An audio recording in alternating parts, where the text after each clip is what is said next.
Compra 5 cuartos de aceite 100% sintético Castrol Edge en O'Reilly Auto Parts y recibe una tarjeta de regalo O'Reilly de $15 después del reembolso. O'Reilly Auto Parts.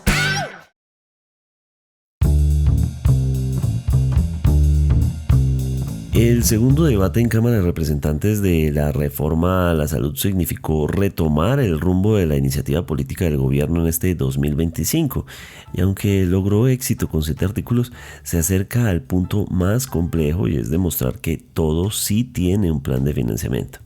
Un punto polémico, aquel en el que el sistema tomará una suerte de préstamos del sistema de cesantías para poder sostener el modelo. El día fue también para el proyecto una jornada para medir el aceite político previo a un Senado que comienza legislatura con algunos cambios. Hoy es viernes 14 de febrero. Mi nombre es Carlos Solano y este es el café de hoy del Tiempo.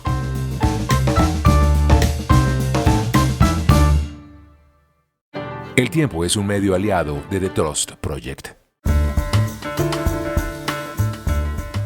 ¿Cómo le fue al gobierno y cómo le fue a la propuesta de la reforma a la salud en su segundo intento? Recordemos que esta es la segunda vez que se ha presentado la reforma a la salud, en teoría con cambios para ajustarse a las necesidades de los actores involucrados en toda la reforma. ¿Es eso así? Es una de las grandes discusiones. Pero ¿cómo le fue en este pulso? ¿Cómo le fue al ministro Guillermo Jaramillo, quien está detrás del proyecto? Estamos con Edwin Caicedo, redactor de la sección Vida y periodista dedicado al tema del cubrimiento de la salud. Bienvenido, Edwin. Hola Carlos y a todos los que nos escuchan. Pues sí, en una primera sesión que se realizó ayer jueves, el segundo debate de la reforma de la salud tuvo un impulso. Se lograron aprobar en total 7 artículos, no los más polémicos, pero sí algunos relacionados con manejo de recursos. Entonces, por ejemplo, se aprobó el artículo 21, 22, 23, 24, 25, 26 y 27, donde se hablan de temas como, por ejemplo, las retribuciones monetarias para proteger a las familias cuando están por licencias de maternidad o por incapacidades, unos créditos blandos que se van a entregar a IPS, también unas modificaciones de la destinación de parte de los recursos del Fondo de Solidaridad de Fomento al Empleo y Protección Cesante, FOSFEC, que básicamente es mover la plata que uno tiene, que uno como trabajador cotiza en caso de que se quede sin trabajo y que van a las cesantías y utilizarlas para entregar recursos a el sector salud para que éste pueda tener, digamos, más fondos para poder operar. Hay que recordar que hoy la gran crisis del sistema de salud es una crisis de recursos y que gran parte de las críticas de esta reforma es que de fondo amplía los costos que tiene el sistema y termina siendo más costoso. Es decir, hoy no tenemos plata, pero si se aprueba la reforma de la salud, será aún más costoso el sistema de salud y en el proyecto no se establece de dónde va a salir la plata para solventar. Sin embargo, en ese primer impulso que vimos ayer jueves, se logró la aprobación de un total de 7 artículos. Por ahora, el gobierno en el segundo debate en plenaria de la Cámara lleva 30 artículos aprobados de los 62 que conforman este nuevo texto que está en el Congreso, y el gobierno espera lograr que ahora sí se apruebe, al menos en Cámara logre pasar. Ya veremos lo que sucederá en Senado, pero probablemente este viernes también veremos varias aprobaciones de artículos, si no de todo el articulado de la reforma. Edwin, toca usted un tema que no se nos puede quedar ahí suelto y es el de las cesantías. Seguramente al hablar de esto cualquier oyente va a decir, ¿cómo así? Nuestras cesantías, las que usamos para pagar créditos de estudio o para desempleo o para remodelar la casa o comprar casa nueva. Es decir, ¿qué va a pasar con esas cesantías? ¿Afecta de alguna forma los ahorros de cesantías directamente de los colombianos? Lo que va a pasar es que, según lo establecido en el artículo 22, hasta el 40% de los fondos que van al FOSFEC, que al Fondo de Solidaridad de Fomento del Empleo y Protección al Cesante, se utilicen para sanear los pasivos de la salud a través de la caja de compensación.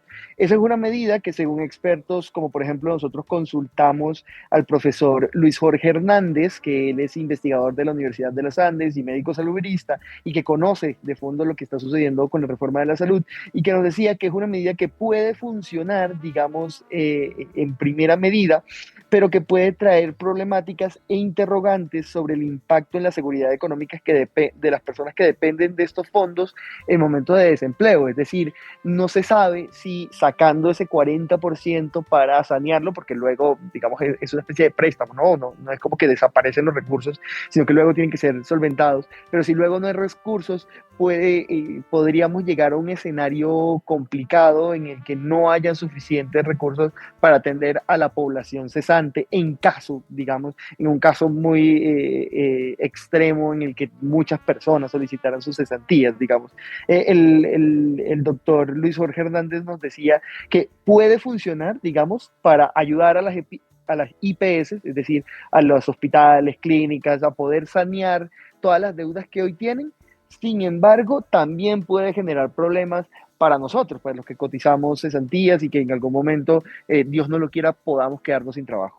Sí, con lo que hablábamos, gente que paga universidades o colegios, bueno, educación en general o temas de remodelaciones, ¿no? No sé, todo esto. O que paga proyectos de vivienda también, que es uno de los usos que se le permiten a las cesantías. De acuerdo, más que nada en este año, además que marca pues dificultades en temas de subsidios, de préstamos de vivienda nueva. Pero Edwin, ¿qué viene en cuanto a las siguientes sesiones, a los siguientes debates? Este fue un pulso en Cámara de Representantes que usualmente es más receptiva que el Senado, pero luego viene el Senado. Entonces, ¿qué viene para el proyecto de la reforma? Bueno, por ahora el gobierno está confiado en que logrará pasar este segundo debate en la plenaria de la Cámara, pese a que ayer jueves la discusión no fue sencilla. La oposición intentó frenar en varios momentos la discusión, pese a que los conservadores en otros momentos habían apoyado la reforma, ahora sí se mantuvieron firmes. Sí, es cierto, votaron a la aprobación del orden del día, pero después no votaron al bloque de artículos. Solo un conservador votó a favor del bloque de artículos, el resto no votaron a favor de aprobar ese bloque de artículos que se aprobó ayer.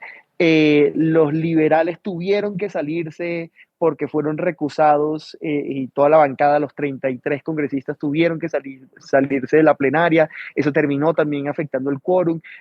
Para los artículos que hay cientos, ni siquiera decenas, cientos de proposiciones. Hoy se hablaba de 400 proposiciones y hay que revisar proposición por proposición, o si se vota en bloque, por ejemplo, hoy una cosa que estaban haciendo durante la plenaria era decir, no está el congresista, entonces dejamos solo la constancia de que hizo una proposición de cambio sobre ese articulado, pero era una cosa de artículo 22, tiene 8, 10, 15, 20 proposiciones, un montón de proposiciones con las cuales, digamos, se está frenando, se está dilatando el debate, pero lo más probable es que el gobierno tenga las fuerzas para aprobar, al menos en segundo debate. Luego veremos, cuando ya pase a tercer debate en comisión séptima del Senado, si logra pasar o si vuelve a caerse como sucedió en la anterior presentación de este proyecto, que terminó ahí, justo cuando llegó a la comisión séptima de Senado, donde el gobierno no tiene tantos apoyos, y terminó cayéndose el proyecto, sobre todo porque pese a que el gobierno ha insistido en que se han hecho cambios en el texto, la mayoría de expertos y muchos de los congresistas, entre ellos algunos de los que están en la comisión séptima del Senado, han dicho por su parte que este articulado, aunque es más corto, sigue siendo esencialmente el mismo que presentó el gobierno cuando era entonces ministra Carolina Corcho y que luego terminó impulsando el actual ministro Guillermo Alfonso Jaramillo. Es decir, sigue teniendo la misma esencia, sigue teniendo las mismas problemáticas y sigue sin resolver los problemas de fondo del sistema que hoy por hoy son financieros y además según expertos y según como hemos alertado, sobre todo nosotros desde los medios de comunicación y en el tiempo hemos hecho varios análisis de esto, empeora la situación financiera. Hoy la reforma de la salud como está planteada y según lo han dicho los expertos, empeora la crisis en términos financieros porque agrega muchas más obligaciones para el Estado, pero no dice de dónde va a salir la plata para pagar esas obligaciones. Edwin, y está también el tema de las voces de los pacientes, pero también de las EPS y de los demás actores, jugadores del sistema de salud. Me llama la atención el de los pacientes. Entiendo que durante esta jornada hubo una oportunidad para que representantes, voceros de los pacientes pudieran hablar. ¿Y qué fue lo que pasó ahí? Sí, justo ayer jueves el movimiento Pacientes Colombia, que reúne a más de 190 organizaciones, anunció que van a estar poniendo varias tutelas. Ya ayer pusieron varias, hoy terminarán de radicarlas para que el Ministerio de Salud y el Congreso no puedan seguir con el debate de la reforma, sino hasta que resuelvan los problemas de fondo. Hoy los problemas de acceso y la falta de recursos tiene afectados sobre todo a los pacientes de enfermedades crónicas o pacientes de alto costo, es decir, los pacientes de enfermedades como diabetes, de enfermedades como cáncer.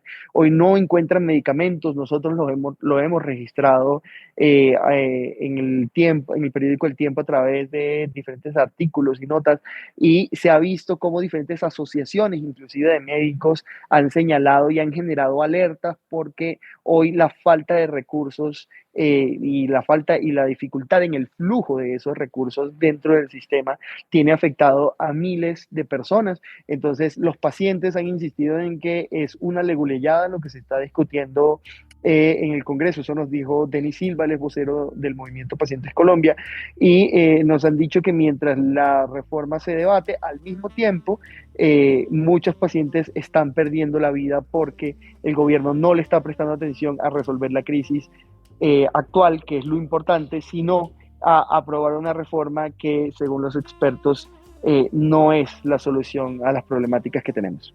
Y por último, Edwin, vimos allí al ministro de Salud, Guillermo Jaramillo, ministro que actualmente es el ministro delegatario, que es designado como el responsable del país en medio del viaje del presidente Gustavo Petro. Es decir, asume los roles de presidencia temporalmente durante el viaje el ministro Jaramillo. ¿Cómo se le vio al ministro Jaramillo en su agenda, que debe estar bien apretada?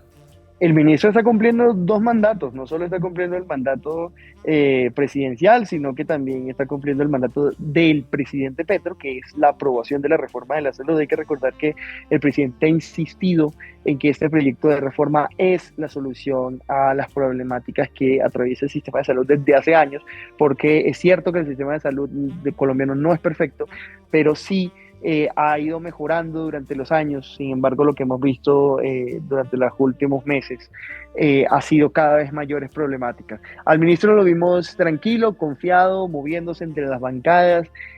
Una cosa que querían mucho los congresistas de la oposición era que hablara el director de la ADRES, no el ministro, sino el director de la ADRES, Félix León Martínez, porque el segundo bloque de artículos, que no llegó a aprobarse ni llegó a discutirse, era relacionado con cómo la ADRES va a pagar o va a movilizar los recursos en caso de que se apruebe la reforma. Entonces, varios congresistas, como Andrés Forero, de Centro Democrático, pidieron que el director de la ADRES, Félix León Martínez, hablara de cómo va a ser esos movimientos de recursos, de dónde van a salir esos recursos, cómo se va a hacer el giro directo, si la ADRES tendrá que convertirse, como se ha advertido, en una mega entidad, en una macroentidad repleta de funcionarios para poder hacer el trabajo que hoy realizan las EPS, es decir, las EPS hoy le pagan a los hospitales y clínicas, bajo el modelo de la reforma va a ser la ADRES la que se encargue de pagarle a los hospitales y clínicas, y ese bloque de artículos se estaba discutiendo ayer, pero no llegó a aprobarse. Lo más probable es que hoy iniciemos con la discusión de ese bloque y veremos cuál será el ánimo del ministro y también del director de la ADRES, Félix León Martínez, que pese a los distintos llamados no habló en la plenaria de la Cámara ayer.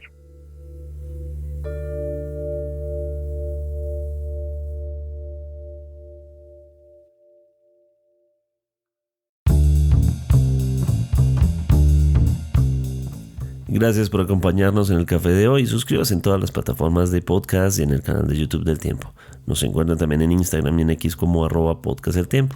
Además, si quieres recibir a través de WhatsApp la notificación de cada nuevo episodio, siga el enlace que se encuentra en la descripción o envíenos un mensaje con la palabra suscripción al teléfono 320-300-5327 y haga parte de la comunidad de El Café de Hoy. Mi nombre es Carlos Solano.